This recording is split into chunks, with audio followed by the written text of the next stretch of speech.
Baiklah, selamat siang untuk kita semua. Apakah suara saya kedengaran? Oke.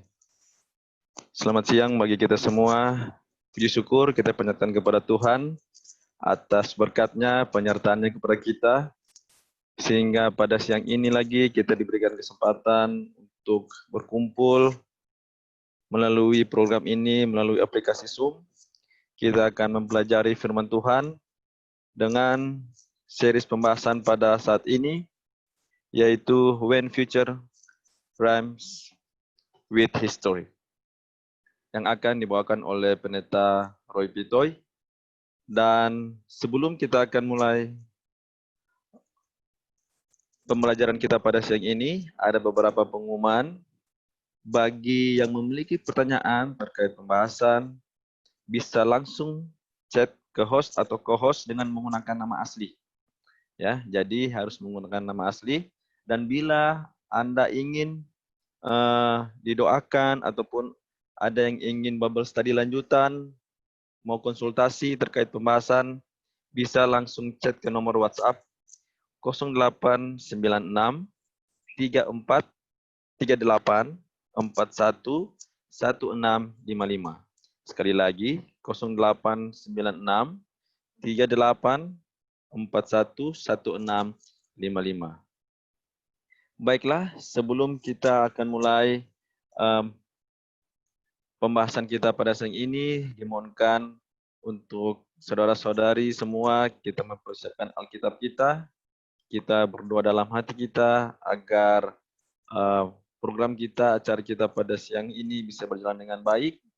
Khususnya doakan kepada pendeta agar dapat membawakan firman Tuhan dengan baik, dan kita bisa berdoa juga dalam hati kita agar jaringan pada saat ini dan juga perangkat yang kita pakai bisa berfungsi dengan baik sehingga kita dapat mendapatkan berkat melalui firman Tuhan pada siang ini. Baiklah, sebelum kita mulai, kita akan berdoa dulu dan doa buka akan dibawakan oleh Saudari Nancy Manik. Terima kasih. Baik, mari kita sama-sama bersatu dalam doa. Bapa dalam surgawi, kami mengucap syukur ya Tuhan atas segala kebaikan dan cinta kasih-Mu di dalam kehidupan kami.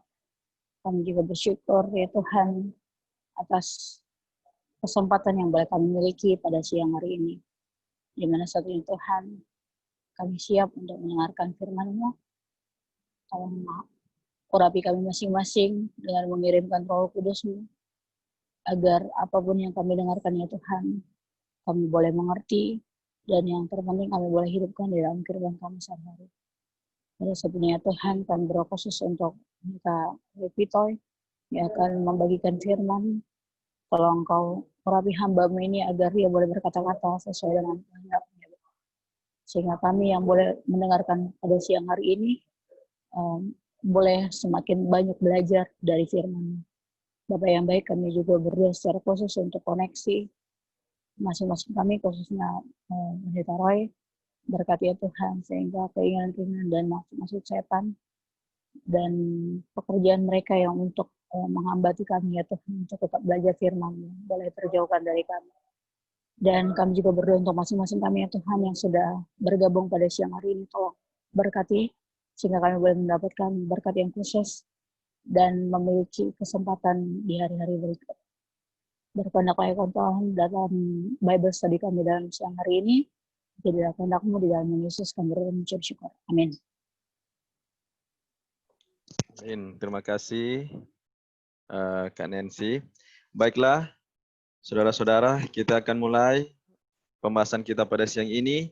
Mari kita siapkan Alkitab kita untuk membuka lembaran-lembaran firman Tuhan. Mari kita tetap berdoa dalam hati agar kita dapat mengerti materi pembahasan pada siang ini. Baiklah, kepada Pendeta Roy, waktu dan tempat kami persilakan.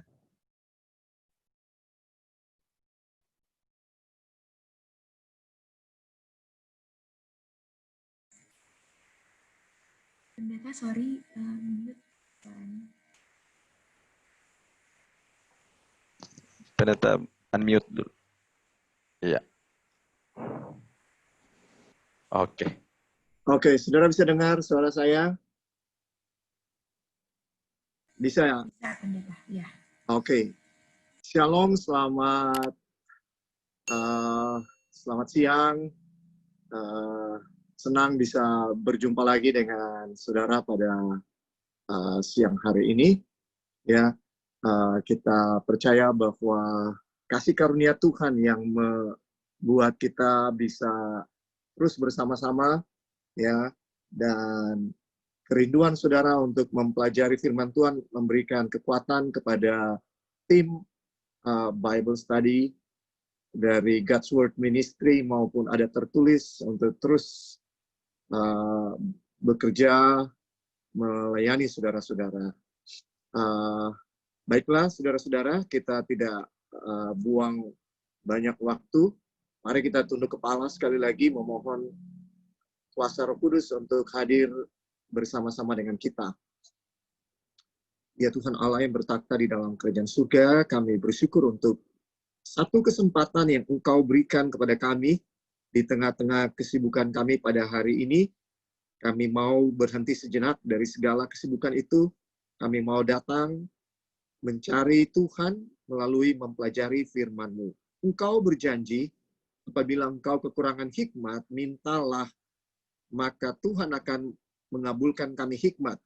Tuhan, kami meminta hikmat karena kami orang berdosa, pikiran kami terbatas oleh karena dosa, dan kami tidak akan memahami sabda-Mu yang kudus, kecuali Engkau menyucikan kami terlebih dahulu. Oleh sebab itu, kami memohon agar Engkau menyucikan kami saat ini dan memberikan kami hikmat. Dan biarlah Roh Kudus Tuhan boleh datang menguasai hati dan pikiran kami. Rendahkan hati kami Tuhan, jadikan hati kami hati yang baik, tanah yang baik, yang siap untuk menghasilkan buah yang banyak. Dengan Engkau mengaruniakan kepada kami hati yang mau menurut apapun yang merupakan kehendak Tuhan. Terima kasih, di dalam nama Tuhan Yesus kami sudah berdoa. Amin. Baiklah, saudara-saudara, kita sudah tiba pada pelajaran lanjutan daripada Daniel 2. Terakhir kita berhenti di dalam pelajaran Daniel 2. Kita sudah sampai kepada ayat yang 30. Ya, di sini kita akan memasuki ayat 31, namun sebelumnya saya ingin mengulang bagi saudara-saudara yang mungkin tidak sempat mengikuti presentasi pada hari Jumat yang lalu. Ya, Daniel adalah seorang yang sangat bijaksana, seorang yang punya iman yang luar biasa, dan dia punya iman di dalam Daniel 1 yang tidak mau kompromi sedikit pun, ya, dengan kebenaran yang dia ketahui, ya, bahkan bisa dibilang dia mempertaruhkan nyawanya dengan meminta apa yang dia minta kepada Aspenas, pemimpin pegawai istana itu. Ya, saudara, ini mempersiapkan dia untuk menghadapi ujian yang lebih berat yang ada di dalam kehidupannya. Tuhan tahu bahwa ada ujian yang lebih berat yang akan datang ke dalam kehidupan Daniel. Dan itu akan datang di dalam Daniel pasal 2. Itu sebabnya Tuhan mempersiapkan Daniel dalam Daniel pasal 1. Saudaraku, saya dan saudara, kalau menghadapi kesusahan di dalam kehidupan ini, masalah yang datang dalam hidup saya dan saudara, itu adalah satu berkat. Alkitab mengatakan, ya, berbahagialah kamu apabila kamu jatuh ke dalam berbagai-bagai pencobaan. Mengapa? Karena pencobaan yang diizinkan oleh Tuhan terjadi dalam kehidupan kita akan menghasilkan ketekunan. Ya, ketekunan ini yang kita butuhkan khususnya di akhir zaman. Ya, mengapa? Karena di dalam Wahyu 14 ayat 12, ya, dalam konteks sesudah Wahyu 13 yang merupakan ujian yang sangat berat yang akan dihadapi oleh umat-umat Tuhan yang sejati di akhir zaman. Ya, di dalam Wahyu 14 ayat 12 dikatakan yang penting di sini ialah ketekunan orang-orang kudus. Ya, saudara, ketekunan sangat dibutuhkan khususnya kita yang akan menghadapi ujian yang sangat besar dalam sejarah manusia. Saudaraku, ya, Daniel menghadapi ujian yang berat di dalam Daniel 1, yang dia pertaruhkan nyawanya agar dia tidak melanggar perintah Tuhan. Dan Tuhan menghargai imannya yang luar biasa dan usahanya untuk menyempurnakan imannya. Ya, iman dan perbuatan harus berjalan sama-sama. Iman dan penurutan harus berjalan sama-sama. Ini pelajaran yang kita sudah pelajari di dalam Daniel pasal 1. Sekarang, imannya di dalam Daniel pasal 2 sungguh luar biasa. Dia tidak sedikit pun ragu bahwa Tuhan yang sudah menolong dia di dalam Daniel pasal 1 akan menolong dia di dalam Daniel pasal 2. Ya, sehingga ketika berita diberikan, ya, bahwa semua orang bijaksana akan dihukum mati, di bawah ancaman hukum mati, bayangkan seorang Daniel yang masih muda punya iman yang sangat luar biasa. Kenapa saya katakan begitu? Karena dia tidak ragu sedikit pun bahwa Tuhan akan memberikan kepada dia mimpinya. Dia punya iman kepada sesuatu yang tidak pernah terjadi sebelumnya. Belum pernah terjadi sebelumnya ada seorang diberikan mimpi dari seorang yang dia lupa mimpinya. Tidak pernah terjadi sebelumnya, saudaraku, hal itu. Saudara, dengarkan.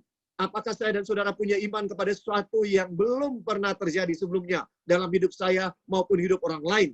Dan iman kita harus seperti itu. Iman saya dan saudara harus terus bertumbuh. Kita tidak boleh hanya punya pengalaman dengan Tuhan 10 tahun yang lalu, 20 tahun yang lalu, 30 tahun yang lalu. Kita harus punya pengalaman dengan Tuhan minggu lalu atau kemarin.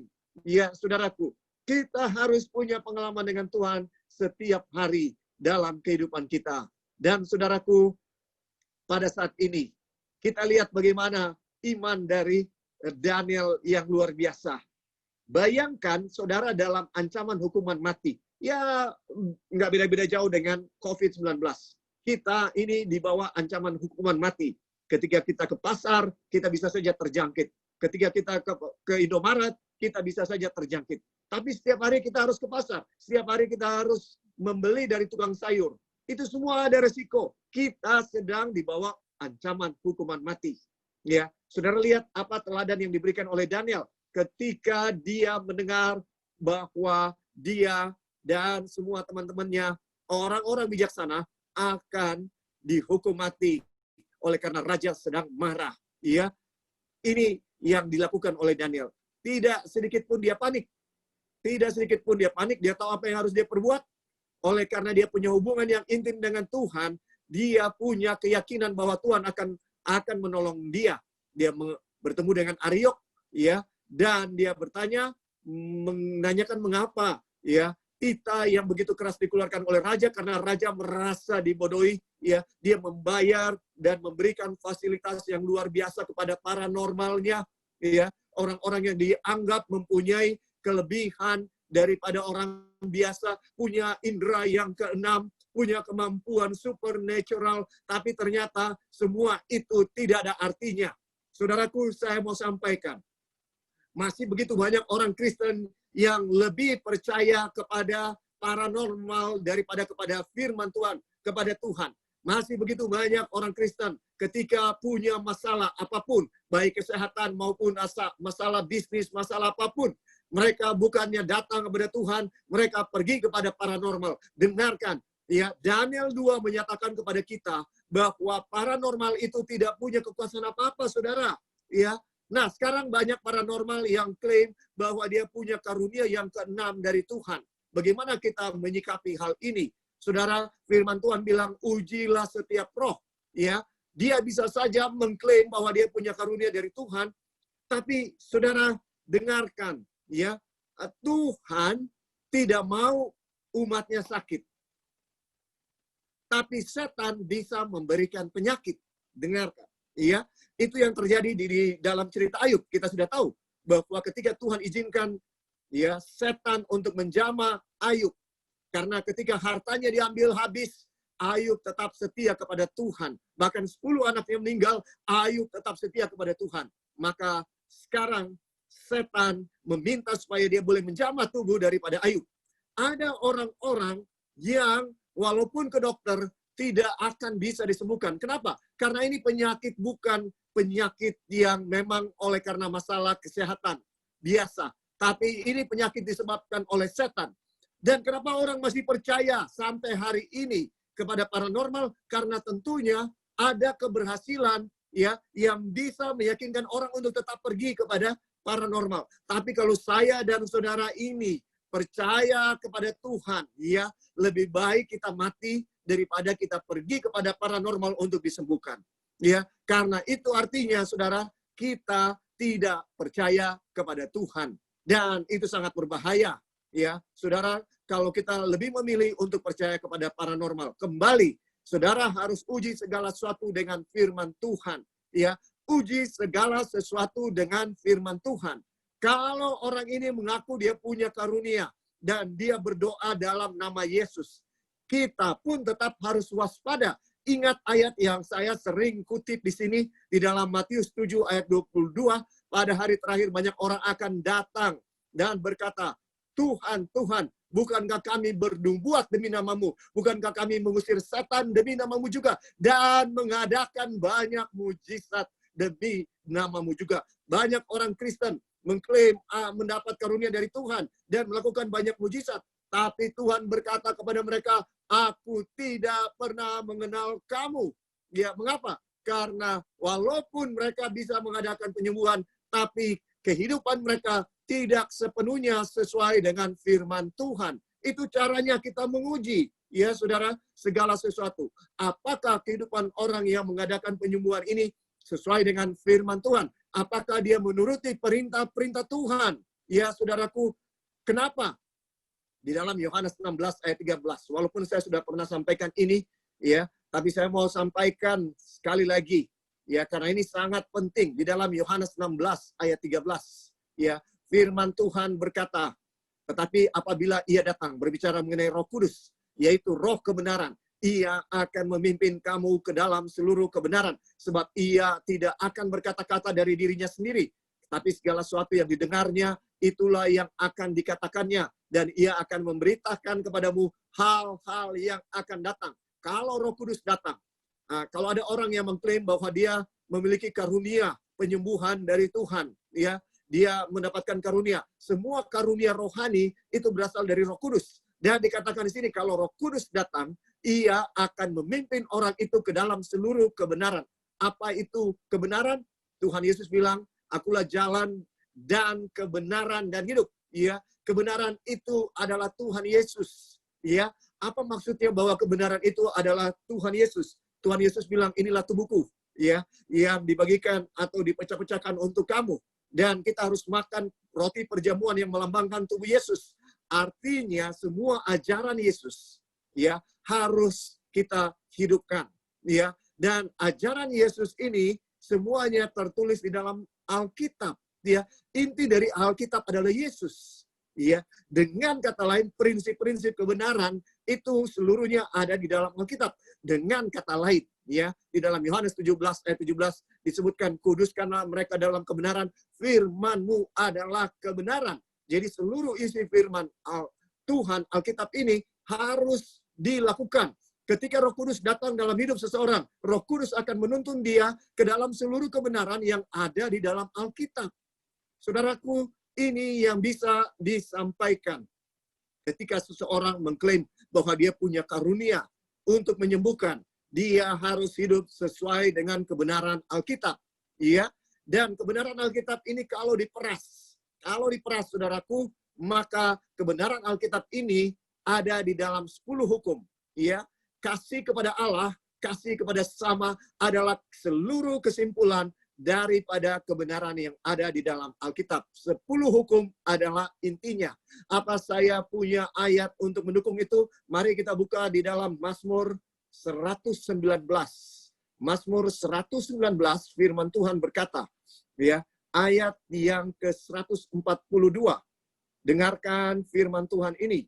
Mazmur 119, ayat yang ke-142. Dikatakan, keadilan-Mu adil untuk selama-lamanya, dan Taurat-Mu benar. Nah, bahasa Indonesia katakan Taurat-Mu benar. Tapi King James Version mengatakan bahwa Tauratmu adalah kebenaran. Ya, saudaraku, dengan kata lain, hukum Tuhan itulah kebenaran. Melakukan hukum Tuhan itulah kebenaran, saudara. Ya, kalau kita melawan hukum Tuhan itu namanya dosa. Kebenaran adalah ketika kita melakukan hukum Tuhan. Di dalam Mazmur 119 ayat 172, hal ini dikukuhkan. Di dalam ayat 172 disebutkan, ya, firman Tuhan mengatakan di dalam Mazmur 119 ayat 172.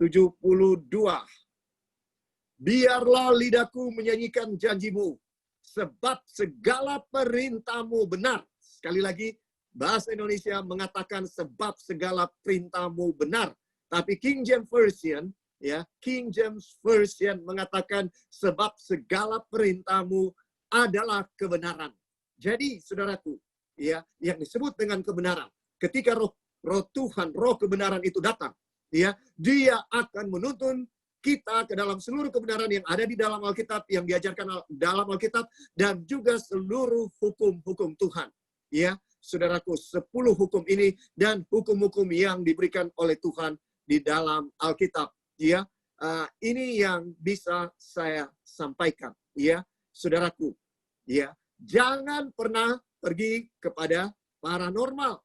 Ya, itu artinya kita sedang punya ilah lain. Ya, saudara, di dalam Alkitab ada satu sosok yang sangat disayangkan.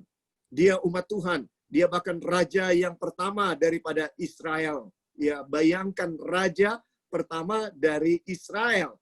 Ya, sayangnya dia tidak setia kepada Tuhan. Apa yang terjadi? Akhirnya, ya, saudaraku, dia melakukan satu kesalahan yang sangat fatal. Ketika dia tidak lagi merasa dipimpin oleh Tuhan, dan nabi yang biasa dia tanya tentang kehendak Tuhan, yaitu Nabi Samuel, telah meninggal.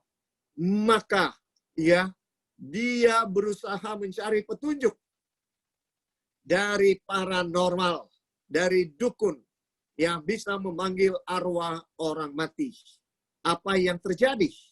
Ya, di dalam 1 Samuel pasal 28. Saudaraku, firman Tuhan berkata, ya, mulai ayat 7. Karena dia tidak tahu lagi petunjuk dari Tuhan karena Samuel sudah mati, ya. Dan ada musuh orang Filistin sedang ada. Dan Saul bertanya kepada Tuhan, tapi Tuhan tidak menjawab dia, baik dengan mimpi, baik dengan Urim, baik dengan perantaran para nabi. Mengapa? Karena Saul telah meninggalkan Tuhan, bukan karena Tuhan yang telah meninggalkan dia. Saudara, kalau Tuhan tidak menjawab, kita harus periksa diri kita. Kenapa? Ya, ada sesuatu yang salah dengan kita. Mungkin saja, ya, bukan selalu itu berarti seperti itu, tapi sangat mungkin ada sesuatu yang salah dengan kehidupan saya dan saudara.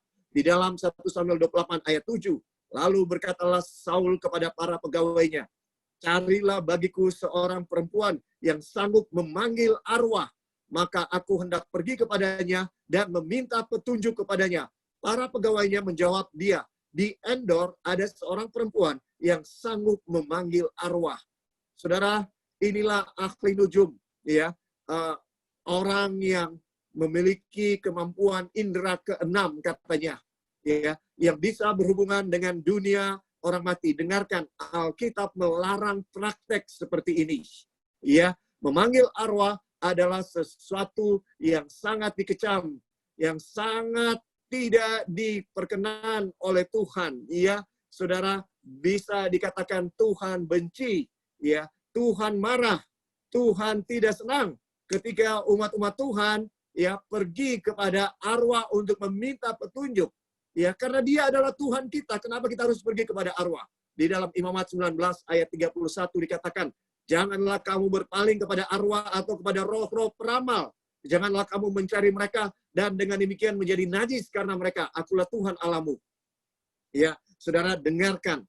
Ya, kalau kita pergi kepada arwah-arwah, ya, kepada roh-roh peramal, kepada roh-roh orang mati. Tidak ada roh orang mati, saudara. Itu adalah setan. Ya, tidak ada roh orang mati yang gentayangan, yang datang melalui medium dan suaranya sama. Betul, suaranya sama. Tapi saudara harus tahu, yang datang kepada Saul itu bukan Samuel. Dan dia memberikan nasihat yang baik, saudara. Tapi jelas itu bukan Samuel, ya, saudaraku, karena dia sudah mati. Ya, di dalam 1 Samuel 28 ayat 3, ya, dikatakan, adapun Samuel sudah mati. Ya, seluruh orang Israel sudah meratapi dia, dan mereka telah menguburkan dia di Ramah, di kotanya. Dan Saul telah menyingkirkan dari dalam negeri para pemanggil arwah dan roh peramal.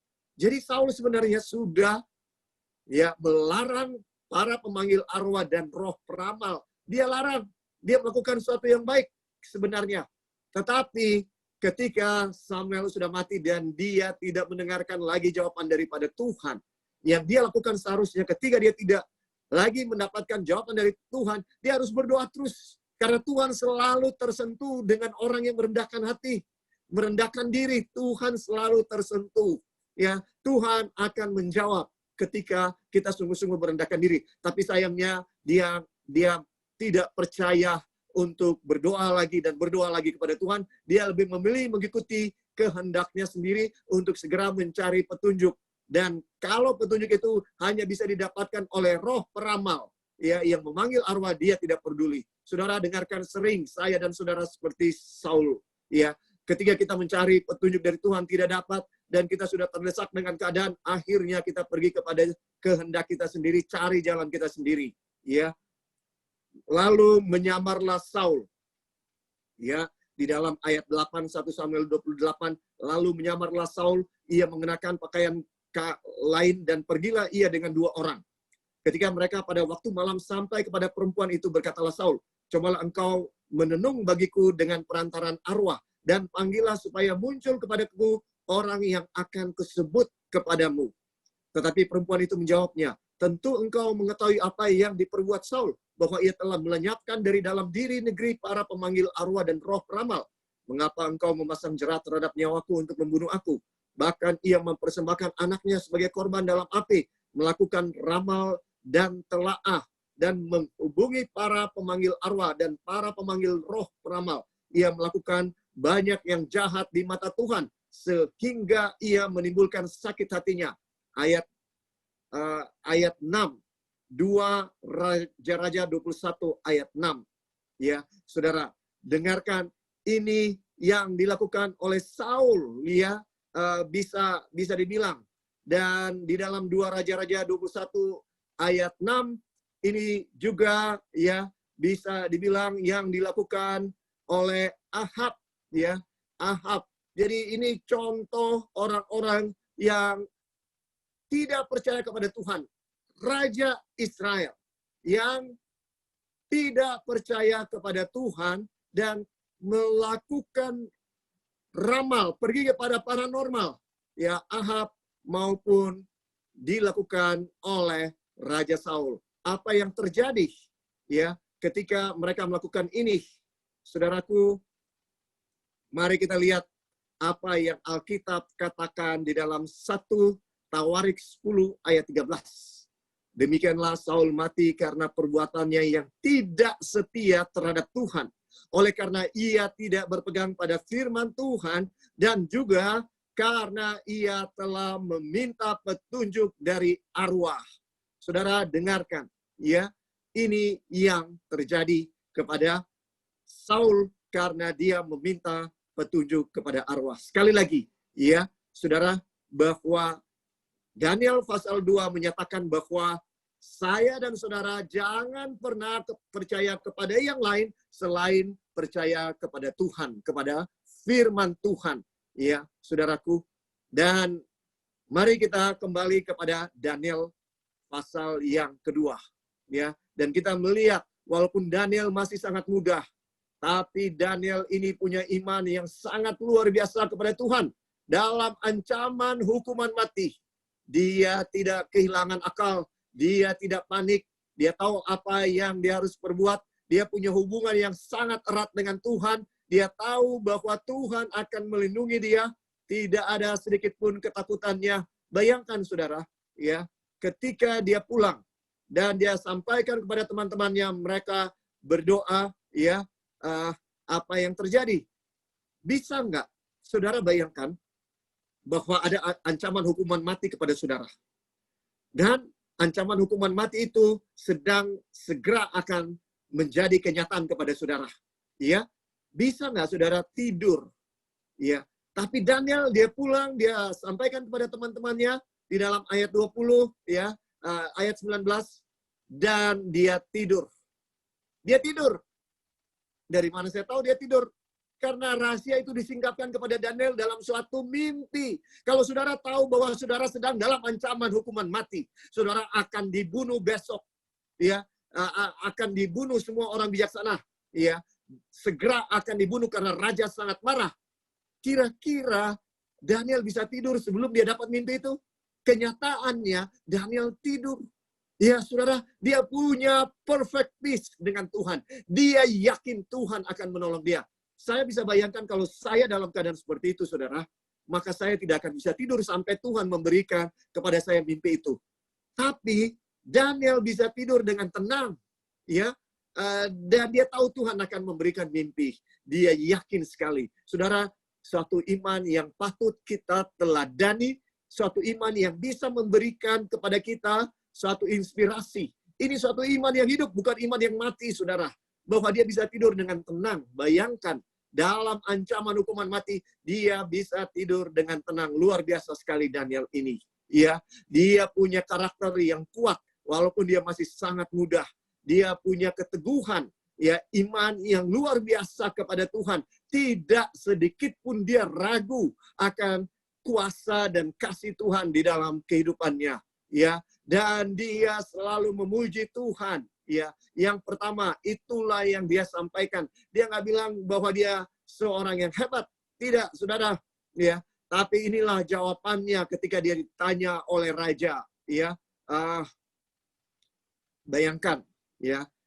Sanggupkah engkau memberitahukan, di dalam ayat 26 Daniel pasal 2, sanggupkah engkau memberitahukan kepadaku mimpi yang telah kulihat itu dengan maknanya juga? Daniel menjawab, katanya kepada raja, rahasia yang ditanyakan tuanku raja tidaklah dapat diberitahukan kepada raja oleh orang bijaksana, ahli jampi, orang berilmu, atau ahli nujum. Saudara dengarkan, rahasia itu tidak dapat diberitahukan oleh siapapun. Tuhan membuat mereka semua yang punya karunia indera keenam, klaim mereka bahwa mereka punya kemampuan yang lebih, ya.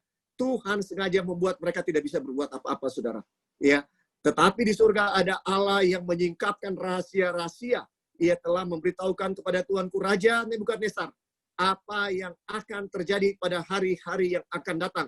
Mimpi dan penglihatan yang tuanku lihat di tempat tidur ialah ini. Saudara, bayangkan, saudara dapat mimpi, ya, Daniel dapat mimpi, dan coba kita tempatkan diri kita kepada tempatnya Daniel. Saudara dapat mimpi. Saudara belum tahu bahwa mimpi ini benar, ini adalah mimpi dari Nebukadnezar. Ya, apakah saudara akan sampaikan dengan penuh keyakinan?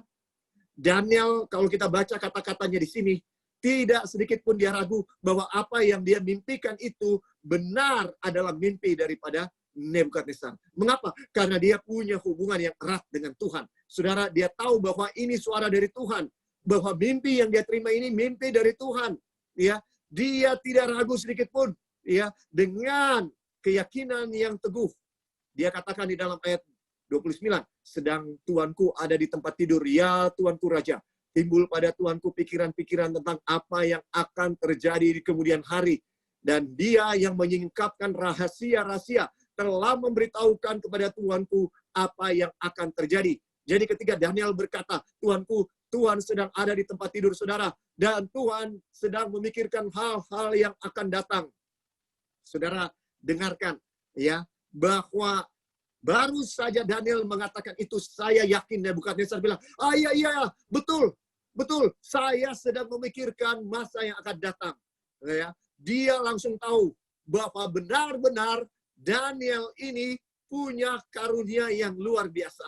Karena apa yang sedang ada di dalam pikirannya ketika dia akan tidur, sekarang Daniel sebutkan, ya, bahwa Tuanku sedang memikirkan apa yang akan terjadi di masa yang akan datang. Ya, ini dia. Dan dia, Tuhan menyingkapkan rahasia-rahasia, telah memberitahukan kepada Tuanku apa yang akan terjadi. Saudara, Tuhan tahu masa depan. Tuhan saja yang tahu masa depan. Yang lain hanya bisa meramal, tapi Tuhan saja yang tahu pasti masa depan. Ya, tidak ada yang lain. Yang saya dan saudara bisa lakukan, percaya kepada firman-Nya. Buku Daniel pasal 2, ya, adalah dasar dari segala nubuatan yang ada di dalam Alkitab. Ya, karena ini memberitahukan kepada kita, Tuhan tahu apa yang akan terjadi di masa yang akan datang.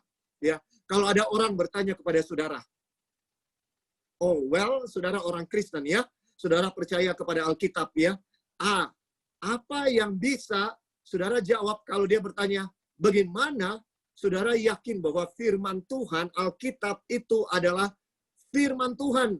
Dari mana? Salah satu jawaban yang kita bisa berikan kepada orang yang tidak percaya dengan Alkitab, saya dan saudara bisa ajarkan apa yang terjadi di dalam Daniel pasal 2. Cerita yang terjadi di dalam Daniel pasal 2.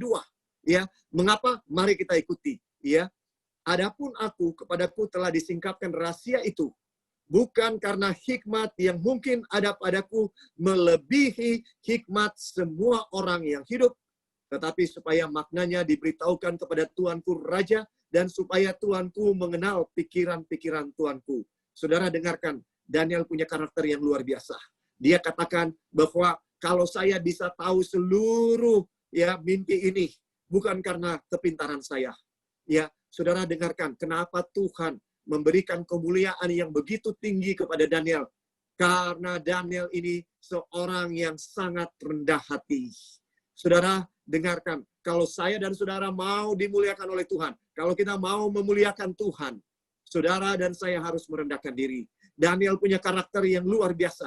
Dia seorang yang masih muda, tapi dia seorang yang sangat rendah hati. Bayangkan trending topik mengatakan bahwa Raja Nebukadnezar sudah gila. Masa dia minta orang untuk memberitahukan apa mimpinya yang dia sudah lupa. Ya. Namun mereka dengar berita ada seorang Ibrani, seorang Yahudi, ya, seorang Israel, seorang Yehuda yang katanya minta waktu kepada raja untuk memberitahukan. Dia yakin dia bisa memberitahukan. Apa mungkin? Banyak tentunya yang mencemooh, nggak mungkin. Ya, sok segala macam dihujatkan kepada Daniel. Tapi kemudian berita berkembang. Ternyata Daniel orang Yahudi itu bisa memberitahukan mimpi. Ya, Daniel sangat rendah hati. Dia tidak meninggikan diri.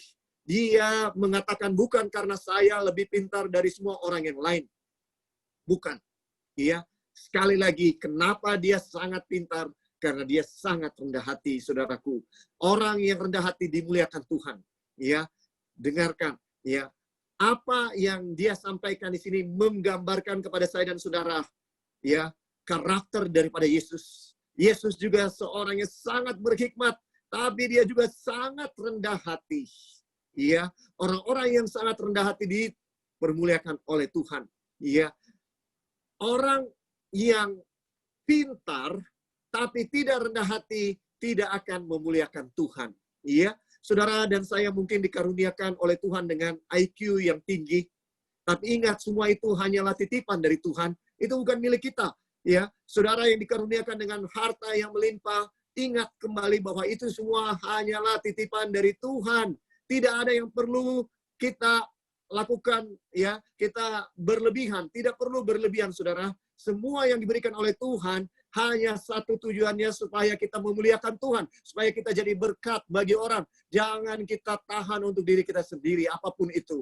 Ya, saudara bagikan dengan orang. Karena itulah maksud Tuhan memberikan talenta itu. Kalau kita simpan untuk diri kita sendiri, maka kita sama seperti hamba yang ketiga yang menerima satu talenta dan dia pergi simpan. Dia tidak pernah bagikan berkatnya kepada orang lain, talentanya kepada orang lain. Ya, di sini kita bisa lihat karakter Daniel yang luar biasa. Dia katakan bukan karena saya lebih pintar dari semua orang yang lain, tetapi Tuhan mau supaya Nebukadnezar mengenal Tuhan, supaya Nebukadnezar mendapatkan kebenaran. Coba kita bayangkan kalau Tuhan tidak bikin mimpinya lupa dan dia panggil semua orang bijaksana, tolong kasih tahu kepada saya apa arti mimpi saya ini. Maka orang-orang bijaksana ini saya bisa bayangkan mereka adalah penjilat-penjilat, mereka mau supaya gaji mereka ditambahkan, fasilitas mereka ditambahkan, ditingkatkan, tentunya mereka akan memberikan tafsiran kepada mimpi yang menyenangkan. Ingat, kita sudah mempelajari bahwa Babylon hanya suka mendengarkan yang menyenangkan. Ya, tentunya mereka akan bilang, ya Tuanku Raja, batu yang berguling itu adalah kerajaan Babel, dan kepala dari emas, dan seterusnya dari patung itu adalah musuh-musuh Tuanku. Dan akhirnya Nebukadnezar tidak akan mengetahui mimpinya apa. Nah, saudaraku, saya sudah mau tergoda cerita mimpinya, pada saat ini. Mari kita lihat apa mimpinya. Tapi intinya Tuhan sengaja bikin dia lupa supaya hanya Daniel, umatnya, yang akan memberikan penerangan, yang sesungguhnya. Karena Tuhan mau jangkau Nebukadnezar ini. Tuhan rindu untuk menyelamatkan raja kafir ini. Ya, saudara, jangan pernah kita melihat orang kafir sebagai orang yang pantas untuk dihukum. Karena Tuhan sebenarnya tidak mau menghukum mereka. Tuhan mau menyelamatkan mereka. Dan kalau saya dan saudara orang Kristen tidak melakukan apa-apa untuk menyampaikan kebenaran kepada mereka, maka darah mereka akan ditanggungkan kepada kita. Inilah tugas kita untuk menyampaikan kebenaran kepada umat-umat manusia yang belum mengenal kebenaran. Di dalam ayat 31 sekarang, Daniel pasal 2, ya Raja, Tuanku melihat suatu penglihatan, yakni sebuah patung yang amat besar. Patung ini tinggi, berkilau-kilauan luar biasa, tegak di hadapan Tuanku dan tampak mendahsyatkan. Mengapa Tuhan memberikan penglihatan patung kepada Nebukadnezar? Mengapa? Oleh sebab Tuhan seorang yang sangat bijaksana. Tuhan berbicara kepada manusia dalam bahasa manusia. Tuhan berbicara kepada seorang Babylon dalam bahasa Babylon. Patung adalah bahasa Babylon yang normal. Karena di dalam kota Babylon begitu banyak patung, begitu banyak ilah, dan ini adalah kehidupan dari Nebukadnezar, bisa dibilang, dan berbakti kepada dewa-dewanya, berhala-berhalanya, dan Tuhan sedang berusaha menjangkau dia, Tuhan menjangkau seorang kafir dengan pola pikir orang kafir, dan alat yang bisa digunakan oleh Tuhan untuk menjangkau dia. Itu sebabnya penglihatannya bukan salib. Saudara, dia tidak tahu apa itu salib. Penglihatannya adalah satu patung yang memang familiar dengan dia setiap hari. Karena itulah yang dia lakukan, menyembah kepada patung setiap hari. Patungnya amat besar. Mengapa? Karena ini menyatakan bahwa patung ini sangat penting. Kalau patung kecil, saudara, orang tidak akan menganggap patung yang kecil itu sebagai suatu dewa yang penting. Tapi kalau patungnya besar, saudara lihat, makanya di dunia ini ada patung-patung yang raksasa yang besar, untuk menyatakan bahwa Tuhan yang mereka sembah, yang diwakilkan oleh patung itu sebagai Tuhan yang besar. Tuhan berbicara kepada Nebukadnezar sesuai dengan bahasanya, seorang penyembah patung. Adapun patung itu kepalanya dari emas tua dan dada lengannya dari perak, perut dan pinggangnya dari tembaga, sedang pahanya dari besi, dengan kakinya sebagian dari besi dan sebagian lagi dari tanah liat. Ingat bahwa agama Babylon yang utama adalah penyembahan kepada berhala, kepada patung. Dan Tuhan sedang berusaha menjangkau seorang yang kelihatannya tidak punya pengharapan, seorang kafir. Sementara Tuanku melihatnya, terungkit lepas sebuah batu tanpa perbuatan tangan manusia, lalu menimpa patung itu tepat pada kakinya yang dari besi dan tanah liat itu sehingga remuk. Maka dengan sekaligus diremukannya lah juga besi, tanah liat, tembaga, perak, dan emas itu, dan semuanya menjadi seperti sekam di tempat pengirikan pada musim panas. Lalu angin menghembuskannya sehingga tidak ada bekas-bekasnya yang ditemukan. Tetapi batu yang menimpa patung itu menjadi gunung besar yang memenuhi seluruh bumi. Itulah mimpi Tuanku dan sekarang maknanya akan kami katakan kepada Tuanku Raja. Ya Tuanku Raja, segala raja yang kepadanya oleh Allah semesta langit telah diberikan kerajaan, kekuasaan, kekuatan, dan kemuliaan. Dan yang ke dalam tangannya telah diserahkannya anak-anak manusia dimanapun mereka berada. Binatang-binatang di padang dan burung-burung di udara. Dan yang dibuatnya menjadi kuasa atas semuanya itu. Tuankulah kepala yang dari emas itu. Saudara, dengarkan ya. Ada sebuah patung yang dilihat oleh Nebukadnezar.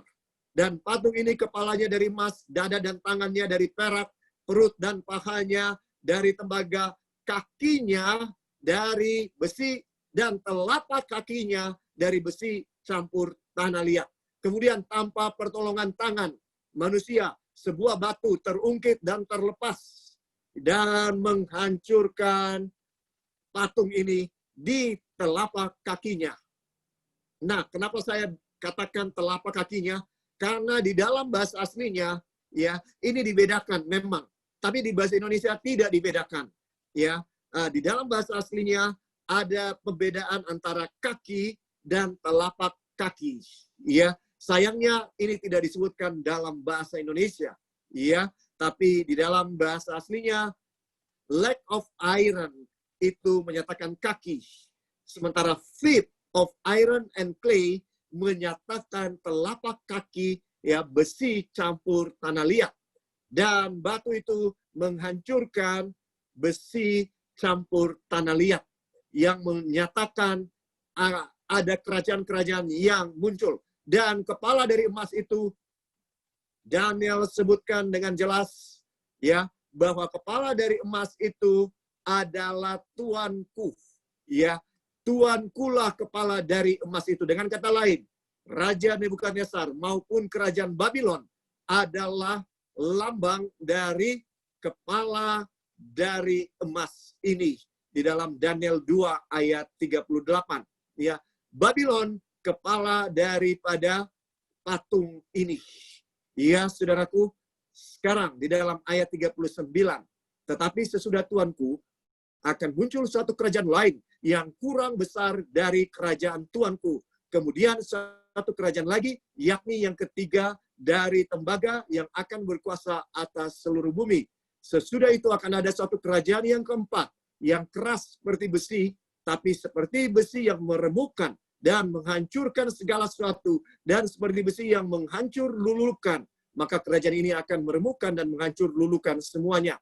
Dan seperti Tuanku lihat kaki dan jari-jarinya, sebagian dari tanah liat tukang periuk, dan sebagian lagi dari besi. Itu berarti bahwa kerajaan itu terbagi. Memang kerajaan itu juga keras seperti besi.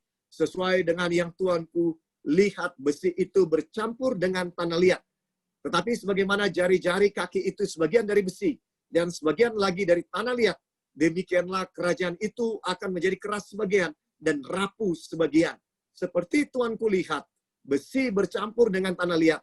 Itu berarti mereka akan bercampur oleh perkawinan, tetapi tidak akan merupakan satu kesatuan. Seperti besi tidak dapat bercampur dengan tanah liat. Tetapi pada zaman raja-raja, Allah semesta langit akan mendirikan suatu kerajaan yang tidak akan binasa sampai selama-lamanya. Dan kekuasaan tidak akan beralih lagi kepada bangsa lain. Kerajaan itu akan meremukkan segala kerajaan dan menghabisinya. Tetapi kerajaan itu sendiri akan tetap untuk selama-lamanya. Tepat seperti yang Tuanku lihat, bahwa tanpa perbuatan tangan manusia, sebuah batu terungkit lepas dari gunung dan meremukkan besi, tembaga, tanah liat, perak, dan emas itu. Allah yang maha besar telah memberitahukan kepada Tuanku Raja apa yang akan terjadi di kemudian hari.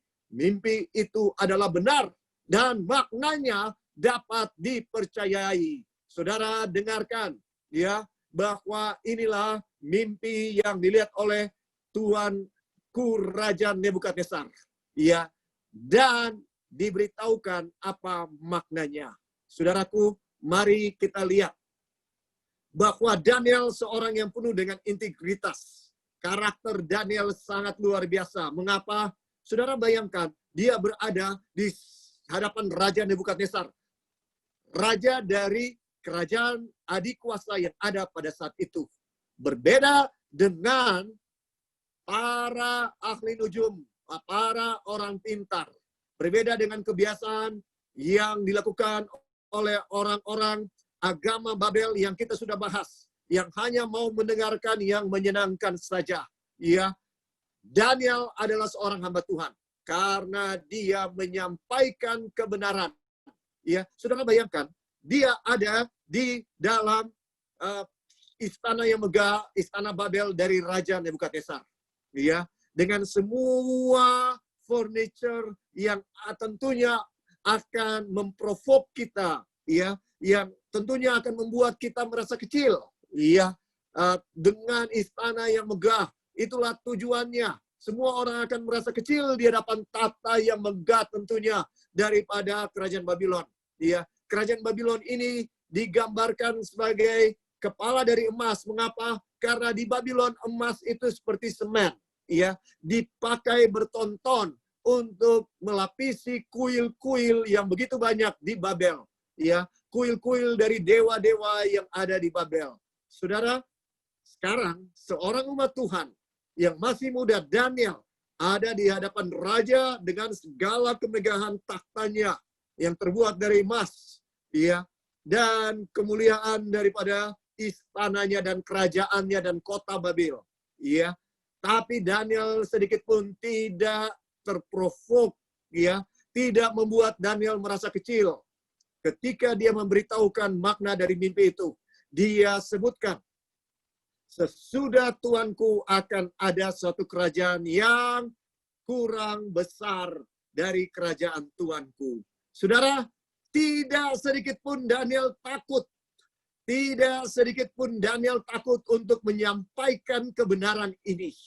Ya, bahwa Babylon akan ditaklukkan oleh kerajaan yang akan datang yang katanya kurang besar dari Babel.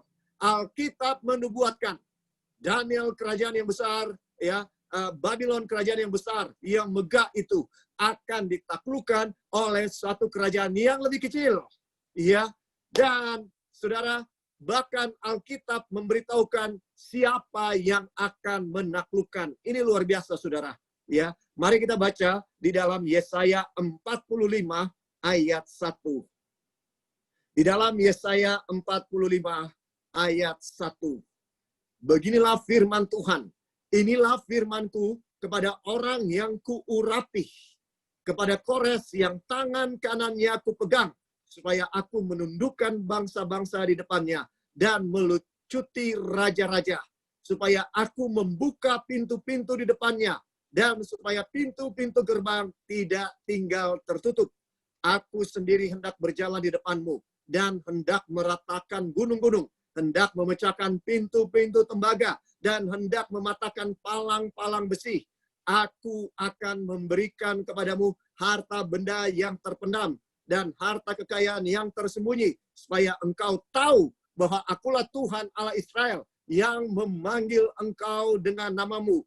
Yesaya hidup sekitar 200 tahun sebelum Daniel hidup, saudara. Ya, hampir jeda 200 tahun. Ya, bisa dibilang. Karena Yesaya hidup sekitar tahun 740 sebelum Masehi. Sementara Daniel 605. Ya, 150-an tahun, ya, sebelumnya.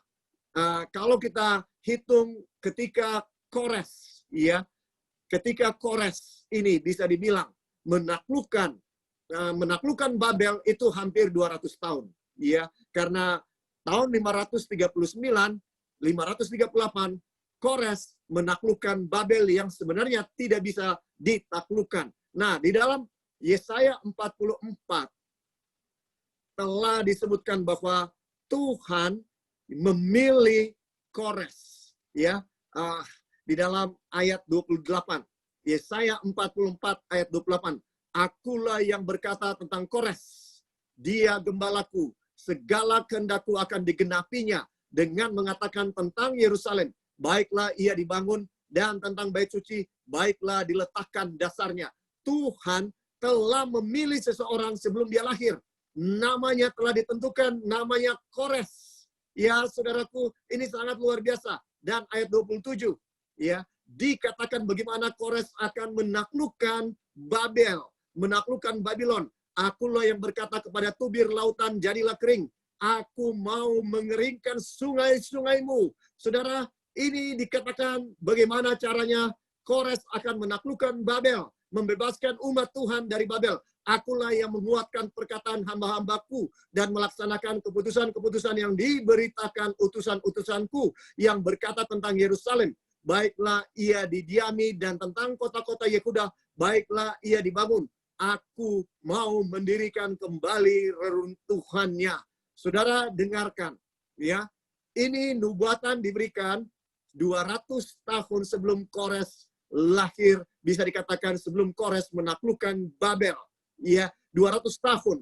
Pada waktu itu Yerusalem belum dihancurkan oleh Nebukadnezar dan bait suci belum dihancurkan. Dengan kata lain, nubuatan ini diberikan ya bahkan sebelum Yerusalem dihancurkan dan bait suci dihancurkan. Tapi Tuhan sudah memberitahukan itu akan terjadi, dan Tuhan sudah memberikan bahwa walaupun umat Tuhan akan ditawan 70 tahun di Babel, tapi sesudah 70 tahun umat Tuhan akan dilepaskan. Sekarang, ya, apakah Kores berhasil menggenapi nubuatan bahwa dia yang akan menaklukkan Babel? Ya, Babel, saudara, sangat tidak mungkin ditaklukkan. Mengapa? Karena dia punya tembok sangat tinggi karena mereka sangat kaya. Mereka diperkirakan oleh para arkeolog mempunyai tembok yang tingginya mencapai 30-an meter sampai 50 meter. Dan lebarnya bisa dari 30 meter sampai 100 meter. Sehingga mereka sering mengadakan balapan. Ya, balapan di atas tembok dari Babel. Dan sangat tidak mungkin untuk menaklukkan Babel oleh karena ada satu sungai, sungai Efrat yang mengalir di tengah-tengah kota Babel. Sehingga mereka tidak akan pernah kehabisan makanan. Ya, kita tahu ceritanya. Tidak mungkin Babel itu akan ditaklukkan karena temboknya sangat tebal, karena mereka sangat kaya. Bahkan dia punya 2 lapis tembok, saudara. Jadi sangat mustahil untuk bisa menembus tembok dari Babel. Ya, itu sebabnya Belshazzar di dalam Daniel pasal 5, dia rasa aman bahkan ketika dia sedang dikepung oleh Kores dan tentara-tentaranya. Dia tidak khawatir. Karena apa? Karena dia tahu dia punya banyak makanan dan temboknya sangat kuat. Malahan dia bikin pesta. Tapi kita tahu sejarah mencatat, ya, Kores mendapatkan ilham. Dia menggali parit di sungai Efrat sehingga air sungai Efrat menurun, ya, dan mereka bisa masuk lewat, ya, dari sungai itu. Karena ketika airnya turun, maka mereka bisa menggali untuk masuk lewat di bawah daripada sungai ini ketika airnya sudah turun.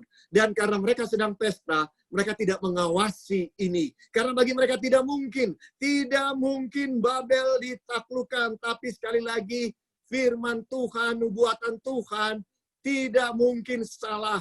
Apa yang disampaikan oleh Tuhan kepada Nebukadnezar digenapi. Akhirnya kita tahu pada dalam Daniel pasal 5, ya, diceritakan bahwa Belshazzar, raja terakhir daripada Babylon, akhirnya mati terbunuh ketika dia mengadakan pesta pada malam itu.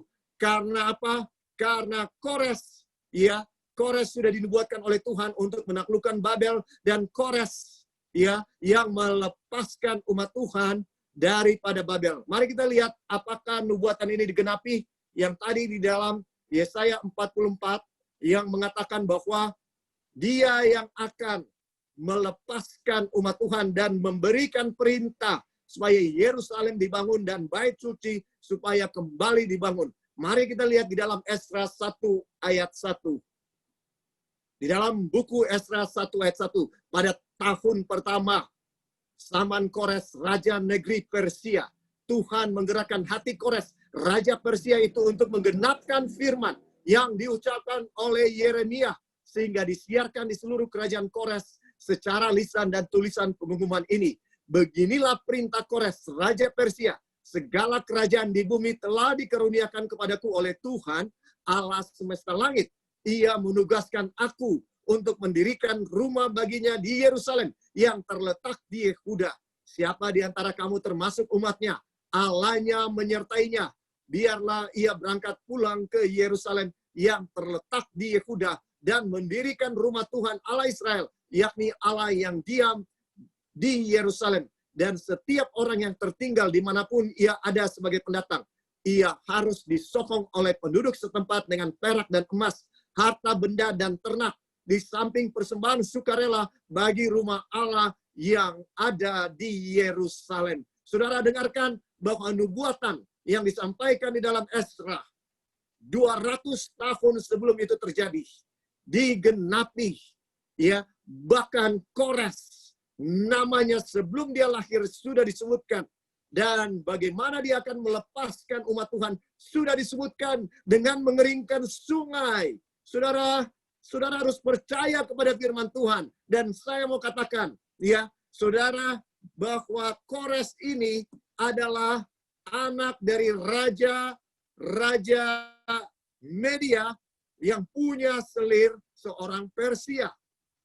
Selir tidak boleh punya anak, saudara. Tapi diam-diam selir ini berusaha untuk melahirkan anak bagi raja Media.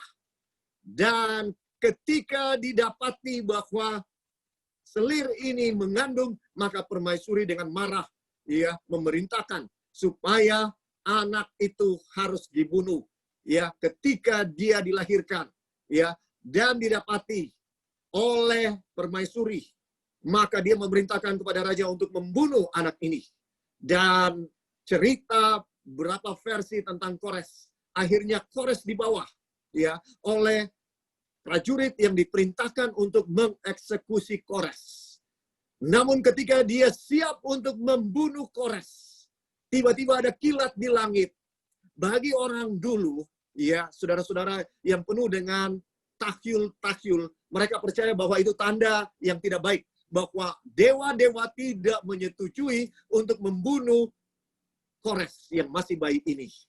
Sehingga prajurit itu memutuskan untuk lebih mendengar dewanya daripada rajanya. Diam-diam dia serahkan kepada penduduk di desa yang jauh terpencil, ya, dan dia bilang tolong dipelihara. Dia memberikan uang sekedarnya dan dia pergi lapor kepada permaisuri dan raja bahwa dia sudah melakukan tugasnya membunuh Kores. Dengan cepat Kores bertumbuh, saudara-saudara, dan terlihat dia punya karunia memimpin. Kemana saja dia berada, dia menjadi pemimpin alamiah. Pemimpin yang memang dari lahir sudah kelihatan. Dan dia berhasil mempersatukan bangsa Persia yang tercerai-berai. Dan dia berhasil menaklukkan bangsa Persia yang adalah suku nomaden yang ada di padang gurun. Mereka tercerai-berai. Tapi Kores berhasil mempersatukan mereka semua dan memimpin suatu pergerakan kerajaan Persia yang luar biasa. Dan ketika ditelusuri asal-usulnya, diketahuilah bahwa dia adalah keturunan Raja Media.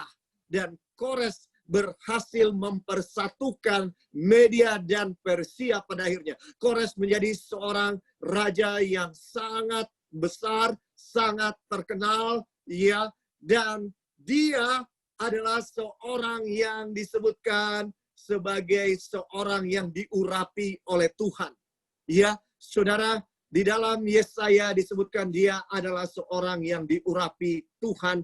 Artinya seorang yang ditugaskan oleh Tuhan untuk melakukan tugas yang suci, yang istimewa, yaitu menjadi juru selamat bagi bangsa Israel untuk melepaskan mereka daripada pembuangan di Babel. Dan disebutkan, ya, bahwa Kores ini adalah seorang yang dituntun oleh Tuhan. Dikatakan di dalam ayat 28 Yesaya 44.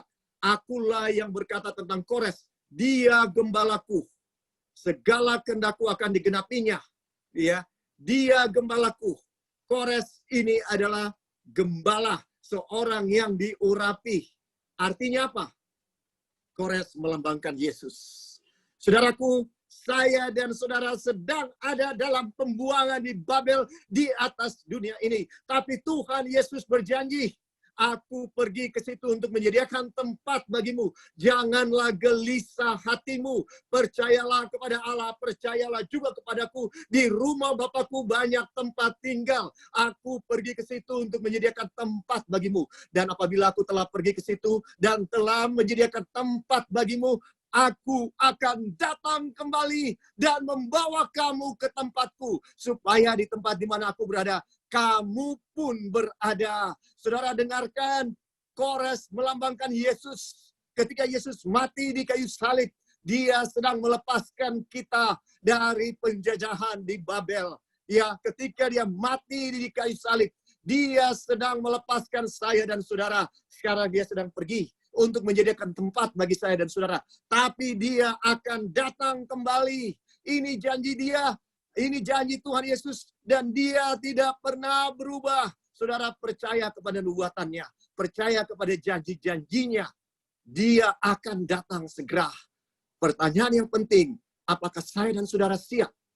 Apakah saya dan saudara sudah bertobat dari segala jalan-jalan kita yang jahat, dari segala kenyamanan hidup yang ada di dalam pembuangan? Ini bukan rumah kita. Dunia ini bukan rumah kita, saudara. Rumah kita ada di surga. Rumah kita ada di Yerusalem yang baru. Ya, jangan mau tinggal di atas dunia yang semakin tidak menentu ini. Jangan mau tinggal di atas dunia yang penuh dengan dosa ini. Saudara, panggilan Tuhan kepada saya dan saudara siang ini adalah jangan mau tinggal di Babel. Apapun yang Tuhan katakan, nubuatkan, Babel akan runtuh. Ya, panggilan kepada umat Tuhan adalah pergilah daripadanya umatku. Ini panggilan yang diberikan oleh Tuhan kepada saya dan saudara siang ini. Maukah saya dan saudara meninggalkan jalan-jalan yang sia-sia daripada Babel? Jalan kesia-siaan yang tidak percaya kepada Tuhan, yang tidak mau menurut kepada kehendak Tuhan, yang selalu melawan kehendak Tuhan. Ini semua jalan-jalan dari agama Babel. Tapi panggilan kepada saya dan saudara, mari kita percaya. Tuhan dengan sangat akurat menubuatkan Kores akan datang dan Kores yang melepaskan umat Tuhan. Saudara dan saya harus percaya kepada apa yang dikatakan oleh firman Tuhan. Oleh nubuatan firman Tuhan. Ini satu-satunya yang bisa dipercaya. Ini yang bisa meyakinkan saya dan saudara bahwa Alkitab yang kita miliki ini adalah firman Tuhan. Sebab apa yang dia nubuatkan digenapi dengan luar biasanya. Biarlah firman ini boleh memberikan kekuatan iman kepada kita. Bahwa Alkitab, bahwa Tuhan sedang menjaga masa depan kita. Dia tahu apa yang sedang terjadi dengan kita. Dan dia tidak akan biarkan kita. Mari kita tunduk kepala dan mari kita berdoa. Ya Tuhan Allah yang bertakhta di dalam kerajaan surga. Terima kasih untuk pelajaran yang kami dapatkan pada saat ini. Terima kasih bahwa ada kepastian di dalam firman-Mu. Ada kepastian di dalam nubuatan yang Engkau berikan kepada kami. Karena Engkau tahu akhir segala sesuatu dari awalnya. Dan Engkau sudah memberikan nubuatan ini 2.500 tahun yang lalu. Agar kami percaya kepada Engkau dan kami tidak ragu sedikit pun bahwa tahun 2020 Tuhan telah tahu apa yang akan terjadi dan Tuhan akan menjaga masing-masing kami. Berkati semua yang mendengarkan firman-Mu pada siang hari ini ya Tuhan, maupun yang akan mendengarkan melalui rekaman. Berkati kami dalam segala pergumulan hidup yang kami hadapi, tapi yang terutama Tuhan, tolong kami untuk tidak pernah ragu akan kuasa dan kasih Tuhan, akan kebenaran-kebenaran yang ada di dalam Alkitab, yang ada di dalam firman-Mu. Berkati dalam setiap pergumulan, berkati juga orang-orang yang menderita oleh karena COVID-19 ini, baik secara langsung terpapar dengan virus ini, maupun secara ekonomi Tuhan. Terima kasih, di dalam nama Tuhan Yesus kami sudah berdoa. Amin. Terima kasih saudara-saudara, Tuhan memberkati saudara-saudara, Tuhan memberkati.